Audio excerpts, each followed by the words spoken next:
pong Biblia po, kung corrupt ito, bakit ito in-acknowledge ng mga Muslims, translators mismo? No?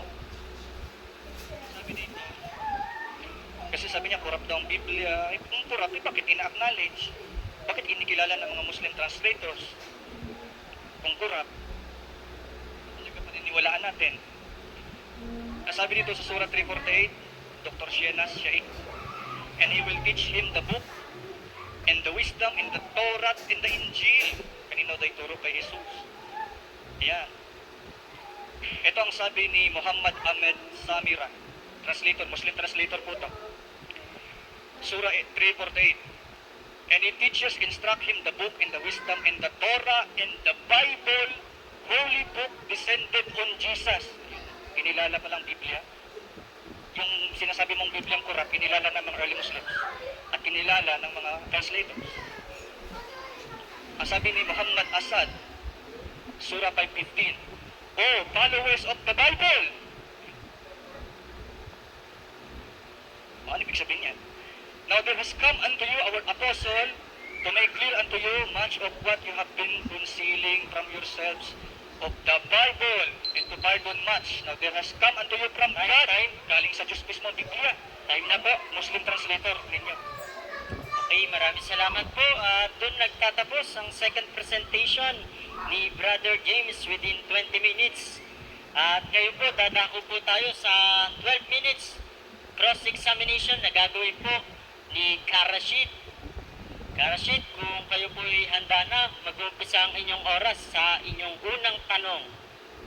Okay, hello, 12 minutes. Ang una pong tanong ay, sabi po ninyo, yung sinabi ng Diyos doon sa Genesis, let there be light.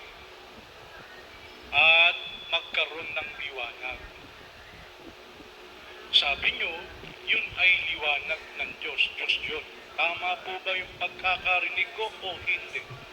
Tama, na ang Diyos Tama po. create ng liwanag at siya mismo liwanag. Nasa Quran po yan na liwanag si Allah. Okay, Mr. Moderator. Moderator's Sabi ho niya, ang Diyos nag-create ng liwanag at ang liwanag na yun ay ang Diyos.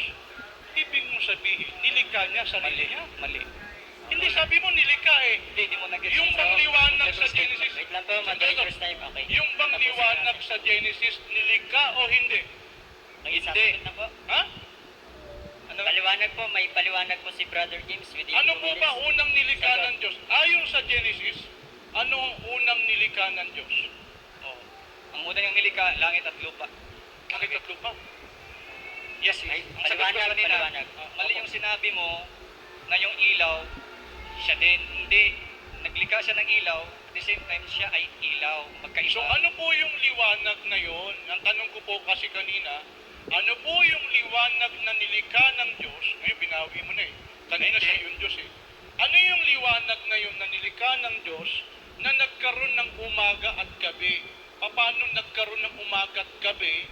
Gayong wala pang anyo yung lupa, wala pang sun para magkaroon ng umaga. Ano po yung liwanag? Yung liwanag ng Diyos, nagsilbing liwanag. Hindi naman posible yun eh, liwanag ng Diyos. liwanag ng Oh, Diyos? tapos lumikha siya ng Apo, liwanag. nakalagay. Wait lang po, moderator's time. Genesis 1. Karashid, patapusin lang po natin ang paliwanag si Brother James. muna, kasi maximum muna 2 nasaan. minutes po ang pagsagot. Una, siya muna yung liwanag bago ang sun and moon.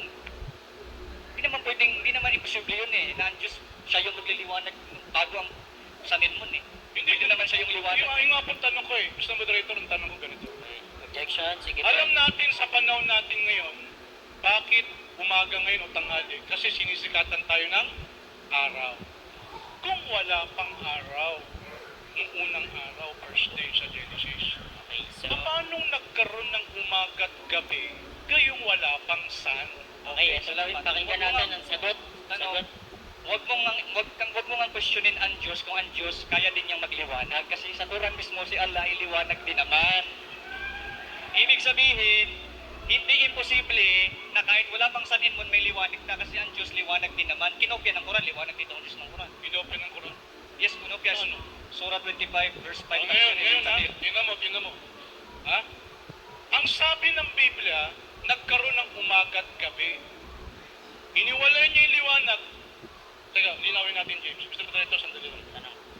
Yung po bang liwanag na yon, liwanag ng Diyos, siya mismong Diyos, o iba? Iba sa kanya? Iba yun. Iba. Una wala Maliwanag po. Ito muna. Bago ang Sun and Moon, ang Diyos ang nagsisilbing liwanag. Ngayon, nag-create siya ng Sun and Moon para yun ang magiging Sandali. liwanag na Okay, magiging okay. kasunod. Okay, moderators time. Bago ang... Teka. Baka nalito ka, Moderators time James. lang po. Patapusin Mr. lang po Moderator. natin ang paliwanag. Sabi niya, Objection. bago na-create ang Sun and Moon, ang Diyos ang liwanag. Correct. Tama? Oh. Ano ba talaga? Nilikha ang liwanag o yung Diyos ang liwanag? Wala nga contradiction yun. Hindi, sandali. Wait lang po. Okay, linawin lang po Sabi natin. mo kanina, yung tanong. Okay. gumawa siya ng liwanag. Yes. Tapos sabi mo ngayon, siya mismo ang liwanag. Yes. Ano ba talaga? Naglibot kaya tayo. Wala nga problema. Hindi nga Wait sabi lang. ko. Ano? Iba po kasi yung Mr. Moderator. Linawin ko lang tanong. Opo, linawin ang tanong. Oh. Start time. Okay. Iba po yung gumawa ng liwanag kaysa sa siya mismo ang liwanag. Ano ba talaga paniniwala mo bilang Baptist? Tanong ka lang. Ang Diyos gumawa ng liwanag o siya mismo ang liwanag? Okay, Wala nga sasagot na po. problema. Kasi ganito po, Ustad. Bago ang Sun and Moon, siya muna nagsilbing liwanag. Tapos lumika siya ng liwanag. Kaya naman niya lumika ng liwanag kasi.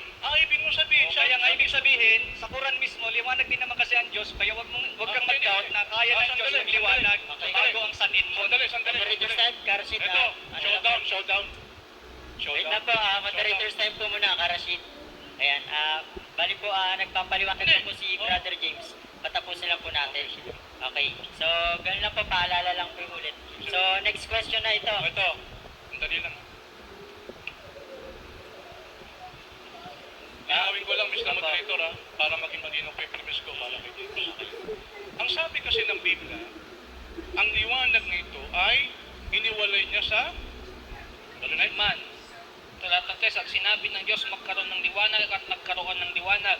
At nakita ng Diyos ang liwanag na mabuti at iniwalay ng Diyos ang liwanag sa kadiliman. Dali!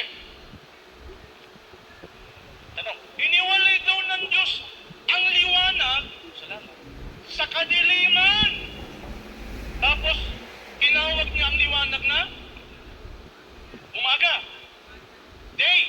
At tinawag niya yung kadiliman na gabi. Itong tanong, ito showdown ko, sabi niya kinopya sa Quran.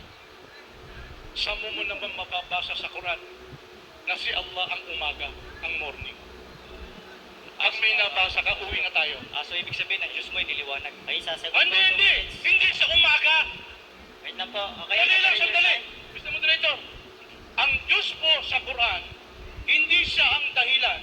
Kaya ngayon maliwanag ang dahilan dahil sa araw na ginawa niya. Okay, so, At yun ang siyensya, science yun eh. so Etong pakinggan tanong lang ko. po yung tanong. Ayan. Paano nagkaroon ng umaga, wala pang sun? Sabi niya, Diyos daw yun.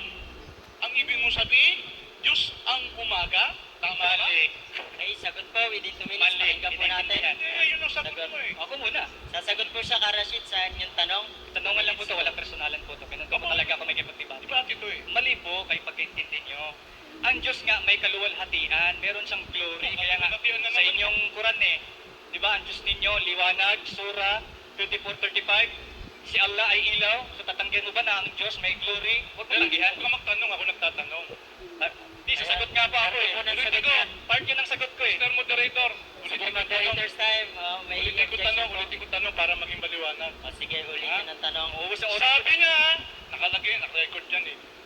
Bago pa nilikha ng Diyos ang araw at buwan, siya muna ang liwanag. Siya muna ang liwanag. Hallelujah. Yung liwanag sa Genesis, ginawa ng Diyos yun eh. Abay, naglibog yata itong kalaban ko. Ulitin ko tanong.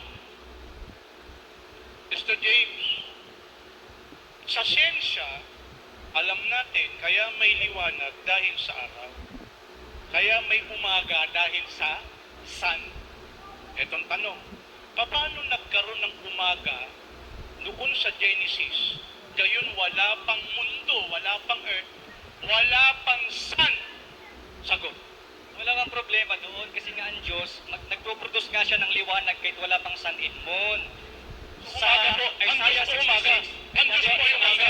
Magkaiba yung umaga sa liwanag ng Diyos. Umaga po ay nakalagay eh. Ayan. Pagtingin mo sa Hebro, pagtingin mo sa Hebro, yan po ay liwanag. Sandali. Okay, moderator Huwag kang mag-strict sa translation. lang, patapusin po muna natin ang Moderator. sagot si Brother James. So, May 2 moderator, minutes po siya. sabi daw niya, ang liwanag daw hindi umaga. Okay po. O, paano yun? Basa ulit. Basahin Hindi mo po, ulit. wait lang po. Moderator's time, patapusin po muna natin ang pagsagot. Ba, i-vlog na yung Sabi niya kanina, ang liwanag hindi daw umaga. Kaya pala nalilito to eh. Okay, Ang sige. stand ko, yung liwanag na yun, naging umaga. Basa. At tinawag ng Diyos ang liwanag na araw at tinawag niya ang kadiliman na gabi at nagkahapon at nagkaumaga ang unang araw. Tanong po. Tinawag niya. Sabi mo, yung liwanag hindi umaga. Eh, lino-lino sa Bible, umaga eh. Halatado itong pastor ng Baptist sa debate ni Karasid at na hindi niya kabisado ang Genesis particular sa creation. Hindi niya masagot si Karasid ng diretsahan. Ang kanilang pinagdidebatiyan ay itong the day of the creation. Ating basahin. In the beginning, God created the heaven and the earth. And the earth was without form and void, and darkness was upon the face of the deep. And the Spirit of God moved up upon the face of the waters. And God said, Let there be light. And there was light. And God saw the light that it was good. And God divided the light from darkness. And God called the light day, and the darkness He called night, and the evening and the morning were the first day. Dito kasi sa Genesis ay may dalawang light dito o day ang ginawa ng Panginoon. Mag-iba ang the day of creation and the day of the earth. And the day of creation, mahaba ito. Na araw. Kung ating titingnan, mga million years ito kung ikumpara sa the day of the earth. Ang source nito ay hindi sun na iginigiit ni Idol Karasid na wala pa raw day noon dahil wala pang sun. Mali. Mayroon nang di sinasabi sa Biblia. Kung ano ang source, Diyos ang nakakalam. Hindi ito galing sa sun o sa stars. Maari kasi ang atmosphere mayroon yan tinatawag mga particles. Pwede ng Diyos yan ipalight kasi makapangyarihan siya. Pag na-friction kasi sa ang mga electrons at saka protons, pag na-friction yan, magpo-produce yan ng light. Katulad sa lightning, pag nagsalpukan ang ulap, magkaka-friction doon, nagkakaroon ng lightning. So hindi natin pwede question ng authority ng Panginoon kung paano niya ginawa, nagkaroon to ng day and light sa araw na yon na wala pang sun. Ito ang hindi naintindihan ni Karasid at hindi rin kabisado ni Pastor James ang Genesis particular sa creation kasi hindi niya masagot kasi ang mga pastor kung mag-aral yan pick up lang. Dapat talaga bago ka humawak o makipagdebate ay basahin mo muna ang buong Biblia mula Genesis hanggang Revelation 10 beses o 20 kabisis mo babasahin upang maging kabisado. Tingnan mo ngayon, pastor, hindi makasagot. Ang sabi niya, yung day na yan o yung light na yan sa first day ay mula raw sa sinag ng Panginoon. Mali. Kaya natatalo itong mga Kristiyano sa debate kasi hindi kabisado sa kanilang topic na hinahawakan. Ang day of the sun ay iba yun, nasa verse 14. Ang purpose doon upang magkaroon ng time and season and years. Ibig sabihin, magkakaroon yan ng time and season kung mag-orbit na ang planet Earth around the sun. Magkaiba yung dalawa. Itong hindi naintindihan ni Karasid kasi wala yan sa Quran. Pag-orbit ng planet Earth around the sun, doon na nagkakaroon ng time and season. Ayon kay Karasid, hindi daw scientific ang Biblia. Mali. Kasi maliwanag sa Biblia nga scientific, ang inunang nilikha ng Diyos ay tubig. Bakit tubig? Upang palamigin ang atmosphere bago siya lumikha ng lupa. Kasi kung lupa kagad ang nilikha ng Diyos, sasabog ang mundo. Bakit? Kasi sa sentro ng planet ay apoy yan. Sasabog kung walang tubig. Kasi ang tubig, ito ang cooling system ng mundo. So mayroon scientific. At ang walang scientific dito ay ang Quran. Kasi ang Quran, ang sabi dito sa Surah Yasin 36:40, na itong araw ay may orbit at lumalabas dito sa sura na ito. Ang center ng solar system ay ang planet Earth at ang sun ang umu-orbit. Ay mali. Kasi kung ang araw ang umu-orbit sa planet Earth, baka ang isang araw nasa 12 hours lang. Bakit? Kasi malaki ang sun at ang ikot nito ay mas mabilis. Ang center ng solar system ay ang sun. Umiikot ang planet Earth sa sun. Kaya nagkaroon ng time and season and years. Ating tunghayan ang Pusilat 41, 9-12 upang malaman natin na itong Quran ay hindi talaga mula sa salita ng Diyos o aklat ng Diyos, kundi ito ay fabricated na libro na pinaghalo-halo ng science, fiction at kopya sa Biblia na hinaluan ng katang-isip. At dito sa Pusilat 9:12, ang unang nilikha dito ay ang Earth sa loob lamang ng 2 days. Taliwas doon sa Biblia na ang unang nilikha ng Diyos ay water. Ito naman, lupa kaagad. So kung lupa, ay di sumabog ito kaagad. Tapos, naglagay siya ng bundok at naglagay ng mga pananim para sa ika-sustenance sa loob lamang ng 4 na araw. Katapos, dito sa verse 12, nilikha niya ang 7 langit sa loob ng 2 days. At ang mga bituin at araw.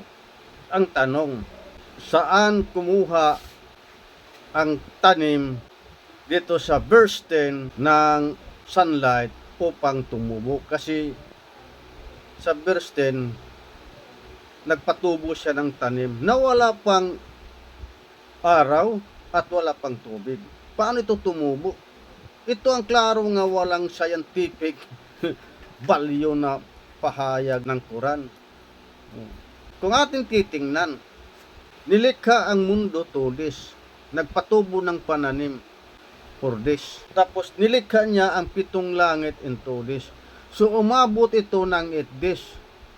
Ibig sabihin, ang 1 week sa Quran ay 8 days, hindi 7 days. Kaya dito palang mali. Klarong fabricated at adapted lang ito sa Big Bang Theory. Ang creation na pinahayag ng Quran. Kaya nga tinawag nga theory ang Big Bang dahil hindi ito scientific facts. Teorya pa lang. Kaya mali ito. Dapat sagutin ito ni Karasid at saka ni Ustad Ramos itong kasinungalingan at kapalpakan ng Quran.